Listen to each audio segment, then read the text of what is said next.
नमस्कार विद्यार्थी मित्र मैत्रिणींनो, स्वराज्य व्हॅल्यू ॲडिशन प्रोग्राम मध्ये आज तुमच्या समोर जी न्यूज दिसतेय तीर्थक्षेत्रांच्या वहन क्षमतेचा अभ्यास।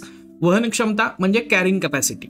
बऱ्याचदा आपण असा विचार करतो की हिमालय जो आहे तर तो खूप जास्त प्रमाणामध्ये एन्व्हायरमेंटल चेंजेस आणि त्याचबरोबर आपत्ती याच्यासाठी दिवसेंदिवस सेन्सिटिव्ह बनत चाललेला आहे। आणि अशातच हिमालयाच्या रिजनमध्ये पर्टिक्युलरली उत्तराखंडमध्ये जी 4 लोकप्रिय तीर्थस्थळ आहेत तर त्या ठिकाणी वाईल्ड लाईफ इन्स्टिट्यूट ऑफ इंडियाच्या माध्यमातून कॅरिंग कॅपॅसिटी किंवा त्या तीर्थस्थळांच्या वहन क्षमतेचा अभ्यास केला जाणार आहे। याच्यामध्ये नेमकं त्या तीर्थस्थळांना मॅक्सिमम पीक पिरियड मध्ये किती भाविक व्हिजिट देऊ शकतात, त्याचबरोबर तिथं असणारं इन्फ्रास्ट्रक्चर जे आहे तर ते किती लोकांना सामावून घेऊ शकतं, या सगळ्याचा अभ्यास जो आहे तर तो केला जाणार आहे। मला वाटतंय संभाव्य येणारे जे आपत्ती आहे तर ती टाळण्यासाठी अशाच प्रकारे कॅरिंग कॅपॅसिटीचा किंवा वहन क्षमतेचा अभ्यास करणं हे महत्त्वाचं ठरेल। त्यामुळे ही व्हॅल्यू ॲडिशन या कंटेक्स्टमध्ये इम्पॉर्टंट आहे।